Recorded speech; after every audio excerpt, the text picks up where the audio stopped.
Hello student, welcome to Krishna classes. Today we will discuss about the second chapter of class 12th which is named as inverse trigonometric functions. देखिए student, chapter first में आपने पढ़ा होगा कि अगर कोई function है और उसका इन्वर्स एग्जिस्ट कर रहा है तो उसको हम कैसे डिनोट करते हैं, एफ इन्वर्स से। एफ इन्वर्स एग्जिस्ट कब करता है, जब हमारा फंक्शन 1 1 और ऑन टू ये दो कंडीशन को फुलफिल करता है तो हमारे फंक्शंस का इन्वर्स एग्जिस्ट करता है। But there are many functions which are not 1 1 onto और बोथ। ऐसे बहुत से फंक्शंस हैं जो 1 1 की कंडीशंस या फिर ऑन टू की या फिर दोनों में से किसी की भी कंडीशन को फुलफिल नहीं करते हैं, तो उनका इन्वर्स हम नहीं फाइंड कर सकते। क्लास 11th में आपने पढ़ा होगा कि जो ट्रिग्नोमेट्री फंक्शंस होते हैं वो 1 1 और ऑन टू दोनों कंडीशंस फुलफिल नहीं करते। कहाँ पर? On their natural domain and range. That's why we can not find the inverse of these functions. But इस चैप्टर में हम पढ़ेंगे कि इन ट्रिग्नोमेट्रिक फंक्शंस का हम इनवर्स कैसे निकाल सकते हैं और इनका ग्राफिकल रिप्रेजेंटेशन देखेंगे and some elementary properties will also be discussed. उससे पहले हमें ये पता होना चाहिए कि हम ये इन्वर्स ट्रिग्नोमेट्रिक फंक्शन क्यों पढ़ रहे हैं। तो कैलकुलस में इनका बहुत ही इम्पोर्टेंट रोल होता है और आपने देखा होगा कि साइंस और इंजीनियरिंग फील्ड में ट्रिग्नोमेट्रिक फंक्शंस की ही बात की जाती है। तो इसके ग्राफिकल रिप्रेजेंटेशन और इन्वर्स निकालने से पहले हम इसकी बेसिक कॉन्सेप्ट के बारे में बात करेंगे। देखते हैं क्या है बेसिक कॉन्सेप्ट। अब हम बात करेंगे इसके बेसिक कॉन्सेप्ट की। देखिए स्टूडेंट, हमें पता है जो साइन फंक्शन होता है उसकी डोमेन क्या होती है। साइन फंक्शन की डोमेन होती है set of all real number और इसकी रेंज क्या होती है, -1 to 1 in the close bracket. Close bracket का मतलब क्या है कि -1 से 1 इनके बीच के नंबर्स तो हैं, साथ में ये दोनों नंबर भी उसमें इंक्लूड होंगे, तो ये होगी उसकी रेंज। अब अगर हम इस डोमेन को अब किसी इंटरवल के बीच में रेस्ट्रिक्ट कर देते हैं, सपोज दैट हमने इसको रेस्ट्रिक्ट कर दिया है -π/2 से π/2 इंटरवल के बीच में, तो इससे क्या होगा कि जो हमारा फंक्शन है साइन फंक्शन वो हमारा ऑन टू और 1 1 की कंडीशन को फॉलो करेगा। कंडीशन को फॉलो करेगा तो क्या होगा, उसका इन्वर्स भी एग्जिस्ट होगा। अब ज़रूरी नहीं है कि हमारा इंटरवल सिर्फ ये हो, इसके अलावा हम क्या ले सकते हैं, -3π/2 से -π/2 ये इंटरवल भी ले सकते हैं और π/2 से 3π/2 ये इंटरवल एंड अदर और भी हम ले सकते हैं। ज़रूरी नहीं है सिर्फ ये इंटरवल ही लेना है, ये इंटरवल के बीच में भी अगर लेंगे तो हमारा फंक्शन क्या होगा, 1 1 और ऑन टू की कंडीशन को फॉलो करेगा। और दोनों कंडीशन को फॉलो करने से हमें पता चलता है कि साइन का भी इन्वर्स एग्जिस्ट करता है। अब साइन का इन्वर्स एग्जिस्ट करता है तो उसको किसी तरह से रिप्रेजेंट करते होंगे, और कैसे करते हैं देखिए, इसको करते हैं साइन इन्वर्स इस तरह से, और इसको हम बोल सकते हैं आर्क साइन फंक्शन, ये इसका सेकंड नेम हो गया। इस तरह से हम इसको रिप्रेजेंट कर सकते हैं। Thus sine inverse is the function whose domain is -1 to 1 and the range is -π/2 से π/2। तो इसको अब इस इंटरवल के बीच में अब देखिए, अब इस इंटरवल या फिर रेंज को हम क्या बोलेंगे, principal value branch. There are other intervals as range given different branches of sine inverse. अब साइन का रेंज और डोमेन को हम इस तरह से लिख सकते हैं। तो अब साइन इनवर्स को कैसे लिख सकते हैं, साइन इनवर्स इसका डोमेन क्या हो जाएगा, -1 से 1 एंड रेंज क्या होगी, -π/2 से π/2। अब इन्वर्स फंक्शन की डेफिनेशन से हम क्या लिख सकते हैं, साइन इन्वर्स साइन एक्स। इसको किसके बराबर लिख सकते हैं, एक्स के, या फिर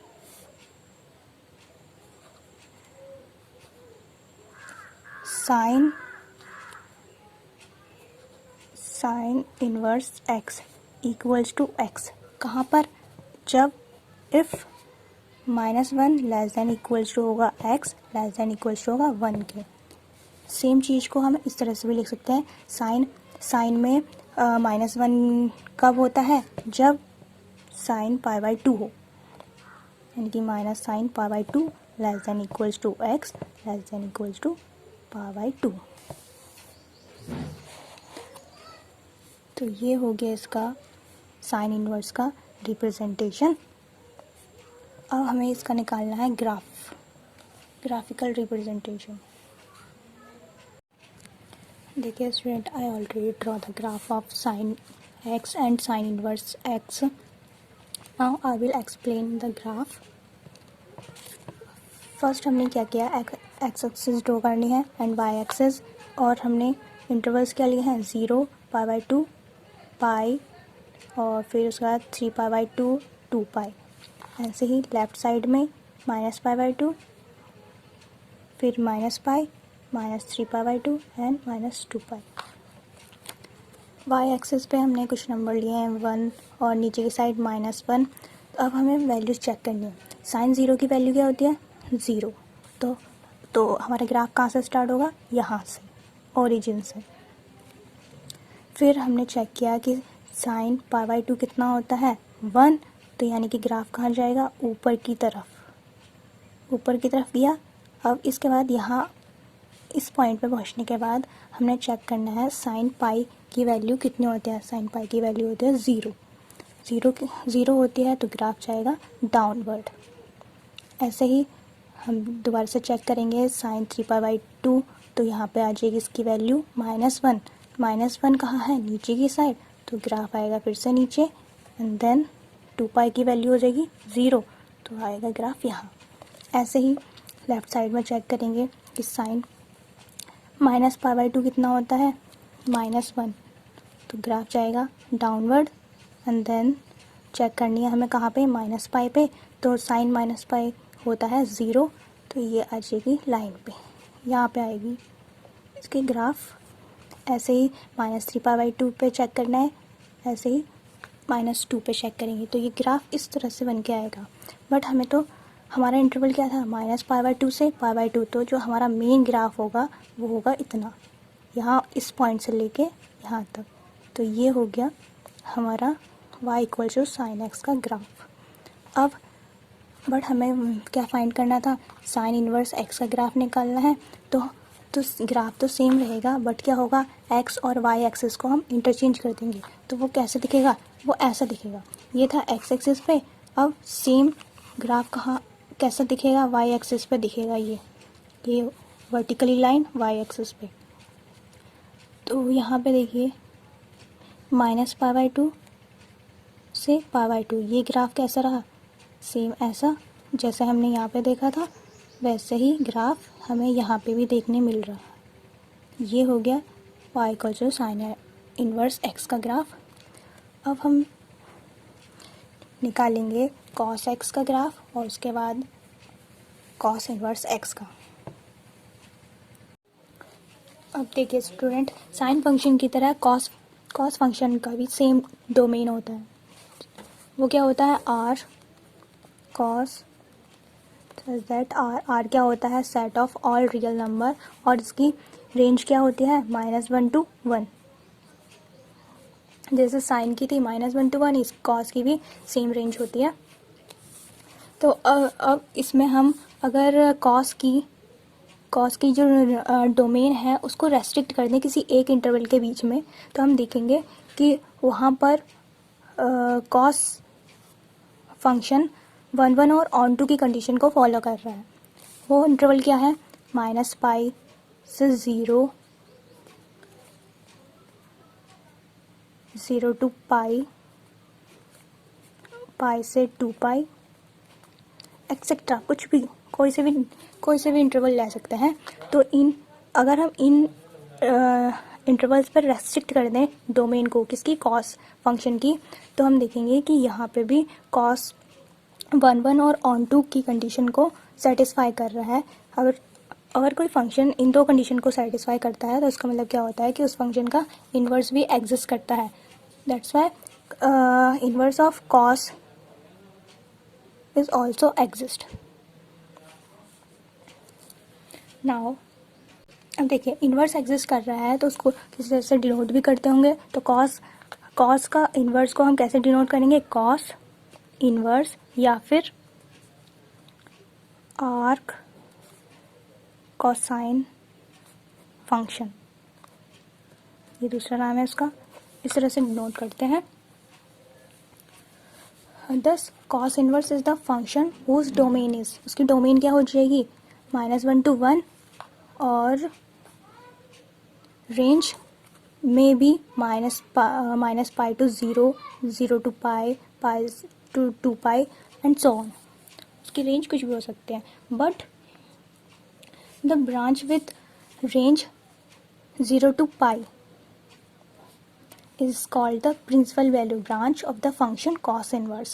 Thus we may write cos inverse, इसका डोमेन हो जाएगा -1 to 1 with the range 0 to पाई।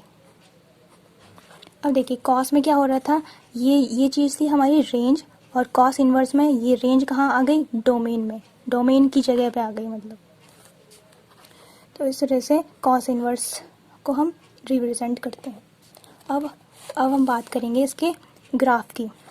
तो देखते हैं इसका ग्राफ।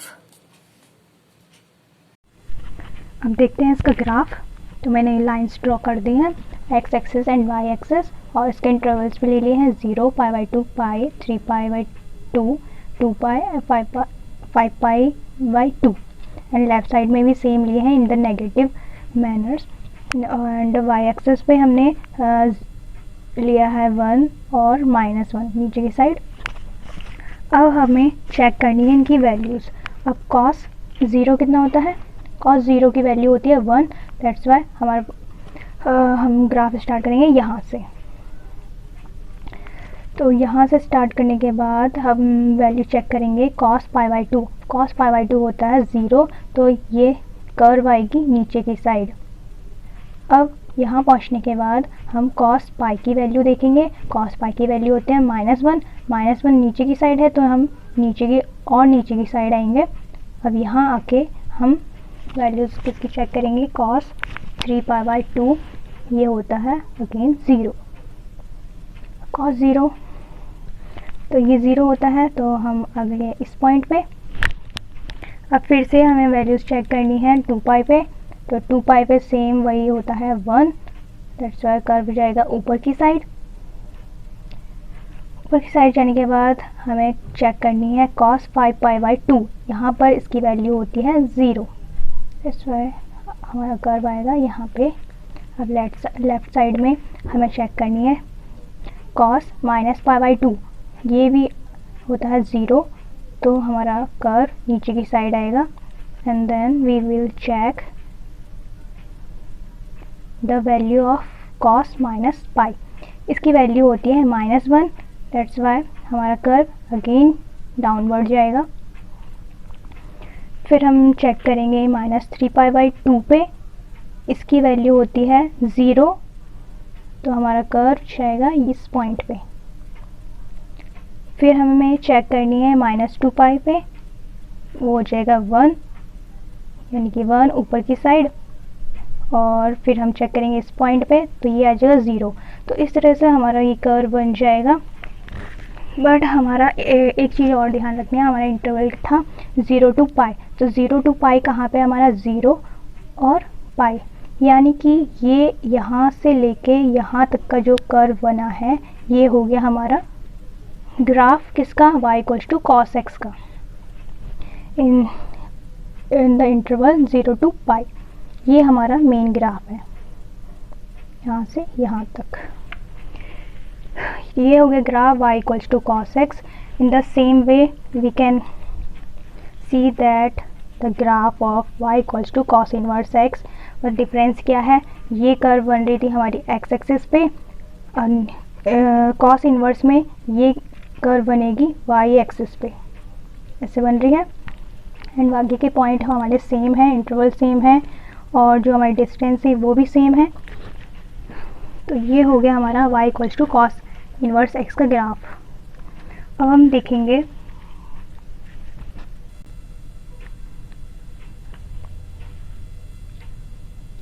अब हम बात करेंगे cosec x की। अब cosec x क्या होता है, cosec x इक्वल्स टू होता है 1/sin x। तो इसकी डोमेन क्या होगी, डोमेन क्या होगी, रियल नंबर होगी, रियल नंबर ही होगी। तो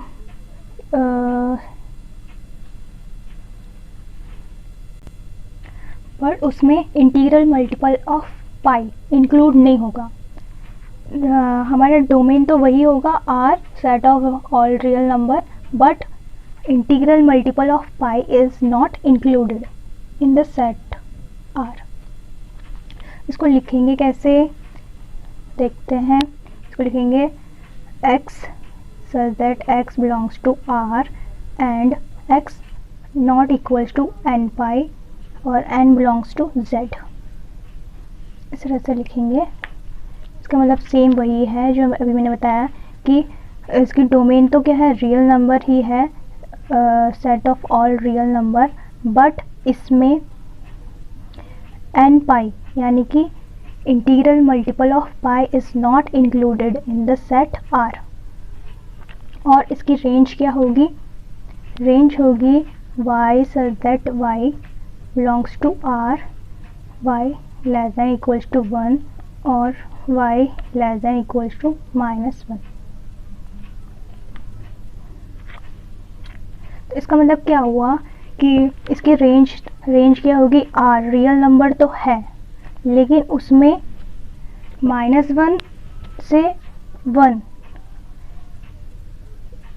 के बीच की जो भी संख्याएं होंगी वो इंक्लूड नहीं होंगी आर सेट में, तो वो होगी इसकी रेंज।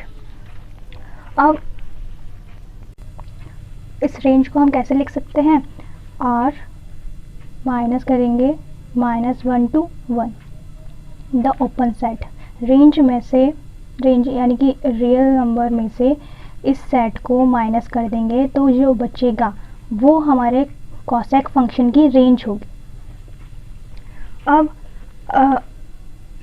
अगर हम इस डोमेन को, ये जो हमारा डोमेन था कॉसेक एक्स का, इस डोमेन को हम किसी एक इंटरवल पे रेस्ट्रिक्ट कर देते हैं तो क्या होता है, फंक्शन 1/1 और ऑन2 की कंडीशन फॉलो करता है। तो हमने एक इंटरवल ले लिया है -π to π, -π/2 to π/2 in the close bracket. इसमें से हम 0 यानी कि 0 पॉइंट जो होगा उसको सब्सट्रैक्ट कर देंगे। इनके बीच में 0 पॉइंट आएगा उसको हमें सब्सट्रैक्ट कर देना है, यानी कि उस पॉइंट पे हमें उस पर वैल्यू चेक नहीं करनी है फंक्शन की।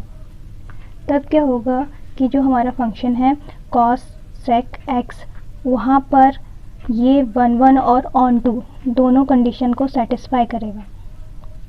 सेटिस्फाई तो और अदर इंटरवल्स पे भी करेगा, जैसे -3π/2 से -π/2। इसमें से अगर हम -π इस इंटरवल को ना देखें या फिर -π से -π/2 से π/2 द क्लोज ब्रैकेट -0 पॉइंट पे हमें चेक नहीं करना, या फिर इस इंटरवल देख लो, इस इंटरवल पे या फिर इस इंटरवल पे, किसी एक इंटरवल पर रेस्ट्रिक्ट कर देंगे फंक्शन को तो वहाँ पर हमारे फंक्शन का इन्वर्स एग्जिस्ट करेगा। इन्वर्स एग्जिस्ट करने का मतलब क्या है कि वो 1/1 और ऑन2 दोनों कंडीशन को सेटिस्फाई कर रहा है। अब सेटिस्फाई कर रहा है, इन्वर्स भी एग्जिस्ट कर रहा है। अब इन्वर्स को कैसे डिनोट करेंगे, यहाँ पर अब इस इंटरवल पर इसकी ब्रांच को रिप्रेजेंट करना है तो वो कैसे करेंगे, cosec inverse set R में से कौन -1 to 1 ये इंटरवल इंक्लूड नहीं होगा इस सेट में, आर सेट में। इस इंटरवल को हमें सब्सट्रैक्ट कर देना है, ये माइनस लगा रखा है, सब्सट्रैक्ट करना है हमें। तो जो बचेगा वो होगा उसका डोमेन, और रेंज हो जाएगी इसकी ये -π/2 से π/2।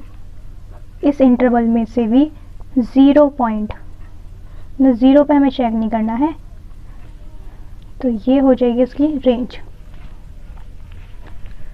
अब देखना है, अब हमें देखना है इसका ग्राफ। अब देखिए इसका ग्राफ क्या है, एक्स एक्सिस वाई एक्सिस सब ड्रॉ है, इंटरवल्स भी लिखे हुए हैं। अब सिर्फ हमें वैल्यूज़ चेक करनी है। वैल्यूज़ चेक करने के लिए हमें ट्रिग्नोमेट्रिक टेबल्स का लर्न होना बहुत ज़रूरी है। ये आपने टेंथ में भी पढ़ा होगा, तो वहाँ से अगर आपको याद नहीं है तो आप वहाँ से लर्न कर सकते हैं। तो अभी हम फ़िलहाल तो चेक करते हैं इसकी वैल्यूज़। फर्स्ट कॉसेक ज़ीरो की वैल्यू नॉट डिफाइंड होती है, इन्फिनिटी होती है। तो हमारी कर्व कहाँ से स्टार्ट होगी, यहाँ से। ये देखिए ये कंटिन्यू है, यहाँ से सिर्फ यहीं से स्टार्ट नहीं है, ये कंटिन्यू है, मतलब कि नॉट डिफाइंड, अनगिनत, मतलब पीछे भी जा सकते। फिर इसके बाद हमें चेक करना है कॉसेक π/2। कॉसेक π/2 पे इसकी वैल्यू होती है 1, तो ये कर्व आके यहाँ रुक गई है। नेक्स्ट पॉइंट पे चेक करेंगे कॉसेक पाई पे also not defined, that's why हमारी कर्व कहाँ जाएगी, ऊपर की साइड। अब ये कंटिन्यू है, ये सिर्फ यहीं पे नहीं रुकी है, कंटिन्यू है आगे भी। नेक्स्ट पॉइंट पे चेक करेंगे अब 3π/2 पे फिर से -1 होते हैं, तो हमारा कर्व यहाँ से नीचे की साइड जाएगा। पाई पे इसका नॉट डिफाइंड है, दैट्स वाई कर्व डाउनवर्ड। अब इसके लेफ्ट साइड में देखेंगे 0 पे कॉसेक 0 तो होता है not defined, infinity, that's why हमारी कर्व स्टार्ट हुई यहाँ से। और कॉस सेक -π/2 की वैल्यू होती है -1 मतलब यहाँ पे आएंगे हम। फिर इसके बाद चेक करेंगे कॉसेक -π। कॉसेक -π की वैल्यू होती है इन्फिनिटी, अगेन हमारा कर्व डाउनवर्ड जाएगा। अब हमें देखना है कि हमने कॉस एक्स में हमने जो इंटरवल लिया था वो क्या लिया था, -π/2 से π/2, बट उसमें 0 इंक्लूड ना हो। तो देखते हैं ये है हमारा -π/2 और ये है π/2, इनके बीच में कौन सी कर्व आ रही है, एक तो ये कर्व आ रही है और एक ये कर्व आ रही है। तो मतलब ये हुआ हमारा मेन कर्व, और कह सकते हैं main graph of the function cosec x in the interval -π/2 to π/2 in the close bracket. In the similar manner we can see the graph of y equals to cosec inverse x, but इसमें क्या हुआ है, सिर्फ x और y axis को हमने interchange कर दिया है, बाकी मेन डायग्राम सेम है। अब यहाँ पे देखिए -π/2 से π/2 के बीच जो ग्राफ बना है, एक तो ये है यहाँ से यहाँ तक, और इसमें यहाँ से यहाँ तक। अब ये दोनों कर्व सेम इसके जैसे ही हैं, एक ये और एक ये, बट अंतर क्या है, यहाँ पे x एक्सिस पे दिखा रहे थे हम और यहाँ पे y एक्सिस पे बना रहे हैं। तो ये हो गया y equals to cosec inverse x का ग्राफ। अब नेक्स्ट देखते हैं हम सेक x। अब देखिए सेक x इक्वल्स टू होता है 1/cos x, यानी कि सेक x का जो डोमेन होगा वो रियल नंबर तो होगा ही, बट उसमें से हम क्या सब्सट्रैक्ट करेंगे, 2n + 1 इंटू π/2, यानी कि ऑड मल्टीपल ऑफ π/2 को हम सब्सट्रैक्ट कर देंगे, किसमें से, सेट R में से। तो जो निकल के आएगा वो हो जाएगी सेक x के डोमेन, और इसकी रेंज क्या होगी, R में से हम -1 to 1 in the open bracket, इस इंटरवल को हम आर में से सब्सट्रैक्ट कर देंगे तो जो बचेगा वो उसकी हो जाएगी रेंज, किसकी, sec x की. Now if we will restrict the domain of sec function to 0 to pi, इसमें से हमें -π/2 नहीं चाहिए, तो यहाँ पे हम चेक नहीं करेंगे इस पॉइंट पे. Then it is 1 1 and onto with the range r -(-1 to 1). इस रेंज के साथ ये रेस्ट्रिक्ट हो जाएगा, और रेस्ट्रिक्ट हो गया है तो हम यहाँ पे क्या चेक करेंगे, फिर से उस फंक्शन की 1 1 और ऑन टू की कंडीशन देखेंगे. अगर वो सेटिस्फाई हो जाएंगी तो हमारा फंक्शन का इन्वर्स एग्जिस्ट हो जाएगा. इन्वर्स एग्जिस्ट होने के बाद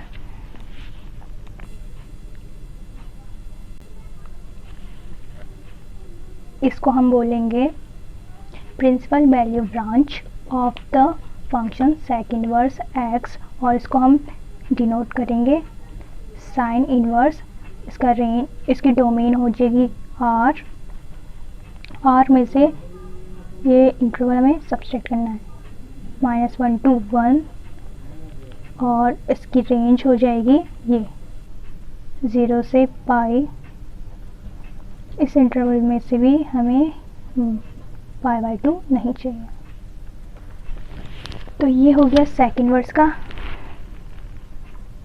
और ये था sec x में जो हमारी रेंज थी वो रेंज कहाँ आ गई है, sec इनवर्स में डोमेन की जगह आ जाती है, और हमारी रेंज वो चेंज हो गया है, रेंज या फिर प्रिंसिपल वैल्यू ब्रांच. अब इसका ग्राफ देखना है हमें. अब देखिए sec x के ग्राफ में क्या है, same axes y axes and intervals ये सब तो अंडरस्टूड है. हमें सिर्फ वैल्यूज़ चेक करनी है. वैल्यूज़ चेक करेंगे sec x की, कहाँ पे, सबसे पहले हम 0 पे चेक करेंगे. 0 पे इसकी वैल्यू होती है 1, तो हम यहाँ से स्टार्ट करेंगे. फिर हम चेक करेंगे sec π/2. sec π/2 अब तक डिफाइंड ही नहीं है, तो हमारा कर्व ये जाएगा इन्फिनिटी ऊपर की साइड. अब दूसरी साइड हम -π/2 पे चेक करेंगे तो वो भी आएगा नॉट डिफाइंड, यानी कि अगेन ये कर्व जाएगी ऊपर की साइड. अब देखिए, अब हम चेक करेंगे sec पाई की वैल्यू होती है -1. यहाँ पे -1 है, तो हमारी कर्व यहाँ पे मतलब π/2 तो हो गया हमारा इन्फिनिटी, यानी कर्व यहाँ से स्टार्ट हुई, फिर यहाँ पे आई, यहाँ पे रुकी, फिर हमने चेक किया 3π/2 पे sec x की वैल्यू, तो ये होती है हमारी इन्फिनिटी. देन हम आ गए वापस नीचे इन द डाउनवर्ड. अब हमने चेक करना है sec x से 2π पे वैल्यू, तो ये होती है हमारी 1, यानी कि इन्फिनिटी से यहाँ पे आके हम रुक जाएंगे. ठीक है. अब यहाँ पे भी हमने सेम वही नंबर चेक करने हैं. sec की वैल्यू -π/2 पे होती है इन्फिनिटी, और पाई पे होती है -1, तो यहाँ से हमने इन्फिनिटी से स्टार्ट किया और हम -1 पे आके रुक गए. बट हमने देखना है कि जो हमारा इंटरवल था sec x में, हमने इंटरवल क्या लिया था. sec x में हमारा इंटरवल था 0 to π. 0 to π कहाँ पे है हमारा, 0 ये है, पाई ये है, तो हमारा जो मेन कर्व होगी, एक तो ये होगी और दूसरी होगी ये वाली कर्व. तो ये हो गया हमारा ग्राफ sec x का under the interval 0 to π. In the similar way, we can draw the graph of sec inverse x by interchanging the axes x and y. देखिए यहाँ पे भी देख लेते हैं एक बार. 0 से पाई के बीच में, तो एक तो हमारी कर्व यहाँ पे ये बनेगी, और दूसरी कर्व ये वाली, तो ये हो गई हमारी sec x का graph under the interval 0 to pi minus pi by 2। Okay, अब जल्दी से डिस्कस कर लेते हैं tan इनवर्स और cot इनवर्स के बारे में। उससे पहले देखिए tan x का जो डोमेन होता है वो क्या होता है। tan x का डोमेन ये होता है x such that x belongs to R, R में तो बिलोंग करेगा इसका domain, but x not equals to 2n + 1 into pi by 2 and n belongs to z। क्या मतलब हुआ इसका, मतलब tan x का डोमेन रियल नंबर होता है but it is not odd multiple of pi by 2। Real number होना चाहिए लेकिन पाई बाई 2 का ऑड मल्टीपल ना हो, तो वो हो गया इसका डोमेन। और इसकी रेंज क्या होती है, वो होती है r, रियल नंबर। अब इस डोमेन को अब किसी एक इंटरवल के बीच में रेस्ट्रिक्ट कर देंगे, तब क्या होगा, तब tan x का भी इन्वर्स एग्जिस्ट करेगा, तो उस इंटरवल को हम बोलेंगे principal value branch of the function tan inverse x। तो हमने एक इंटरवल ले लिया है -π/2 से π/2, तो यहाँ पर हमने रेस्ट्रिक्शन लगा दिया है और यहाँ पर हम चेक करेंगे इन्वर्स की कंडीशंस को या फिर 1 1 और ऑन टू की कंडीशन को, तो यहाँ पे सेटिस्फाई हो जाएंगी। सेटिस्फाई होने का मतलब इन्वर्स एग्जिस्ट हो गया है, तो इसको हम बोलेंगे principal value branch of the function tan inverse. thus we may write tan inverse, domain हो जाएगी इसकी r, set of real number, and range हो जाएगी इसकी -π/2 to π/2 द ओपन ब्रैकेट। तो ये हुआ tan इनवर्स x का रेंज एंड डोमेन। अब हमें जल्दी से इसका ग्राफ देखना है। अब देखिए इसका ग्राफ, tan x का ग्राफ देखिए जल्दी से। tan की वैल्यू हमने चेक करनी है 0 पे। tan की वैल्यू 0 पे होती है 0, that's why we start in this point. फिर हमने चेक करना है tan की π/2 पे वैल्यू। tan की π/2 पे वैल्यू होती है इन्फिनिटी, दैट्स व्हाई हमारा ग्राफ कहाँ जाएगा, ये ऊपर की साइड इन्फिनिटी है, कंटिन्यू रहेगा ऊपर भी।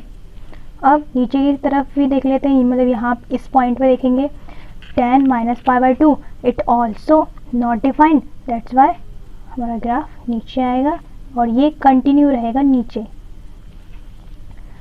अब नेक्स्ट पॉइंट है हमारा पाई पे हमने चेक किया tan की वैल्यू, तो इसकी वैल्यू 0 आएगी, but on the point of π/2 and 3π/2 इन दोनों पॉइंटों पे tan x नॉट डिफाइंड है, देन हमारा जो कर्व होगा ये जाएगा ऊपर और ये जाएगा नीचे, और ये ऐसे ही चलता रहेगा cos 2π tan 2π पे इसकी वैल्यू अगेन 0 आ जाएगी, और यहाँ पे 3π पे डिफाइन नहीं है, तो ये कर्व ऐसे, और ऐसे ही इस तरफ tan -π की वैल्यू 0 और -π/2 not defined, that's why the curve is continue. But हमने इंटरवल क्या लिए थे इस वाले फंक्शन में, वो थे हमारे -π/2 से π/2, तो ये हमारा कहाँ पे है, -π से π/2, यानी कि ये वाली जो कर्व है ये हो गया हमारा main curve. then we can say that is the graph of y equals to tan x under the interval minus pi by 2 to pi by 2.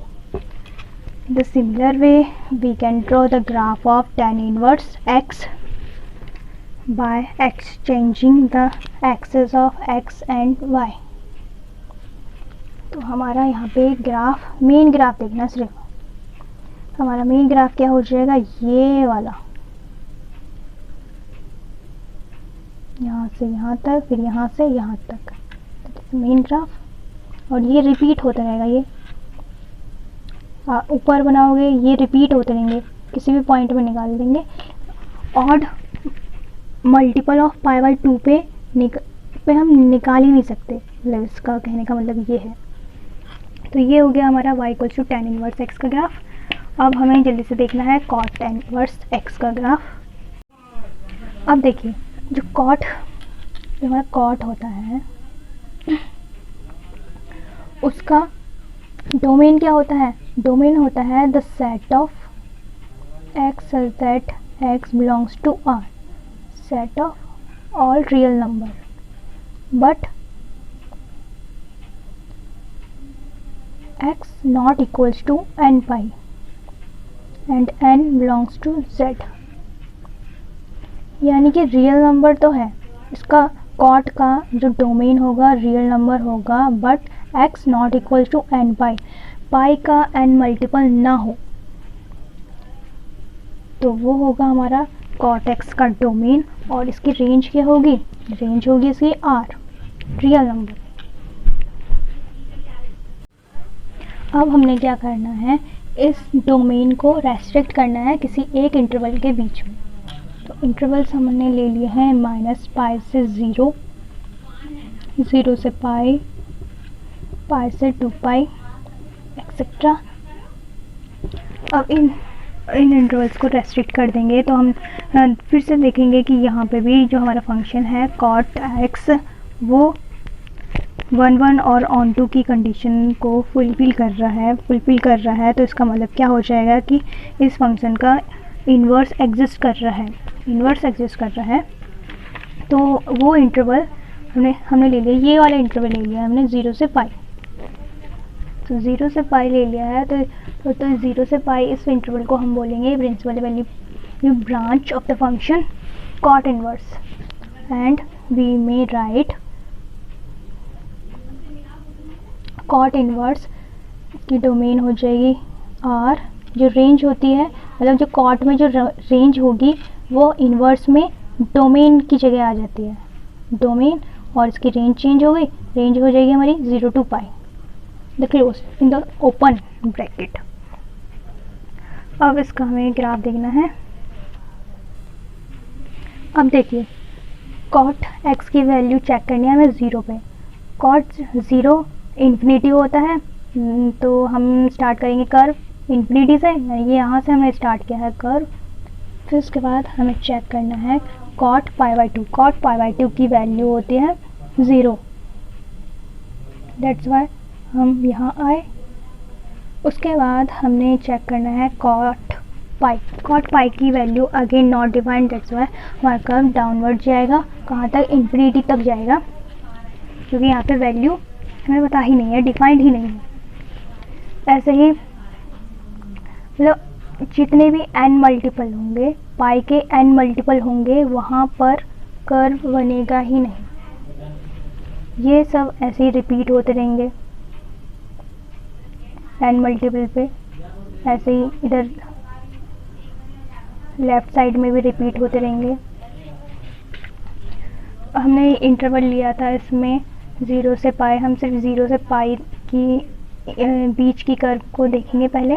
तो 0 से पाई के बीच में हमारी सिर्फ ये कर्व है, और ये कर्व बहुत बार रिपीट हो रही है. आगे भी हम ग्राफ बनाना चाहेंगे तो ये कर्व ही रिपीट होती रहेंगी, इधर की साइड भी यही रिपीट होता रहेगा. That's why we can say that is the graph of cot x. In the similar manner we can draw the graph of cot inverse x by exchanging the axes x and y respectively. तो 0 से पाई के बीच में हमारा graph क्या है, ये वाली जो कर्व है ये हो गई हमारी main curve, main graph of cot inverse x.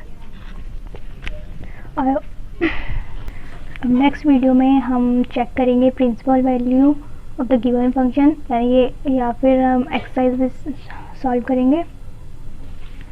तो thank you guys to listen me carefully.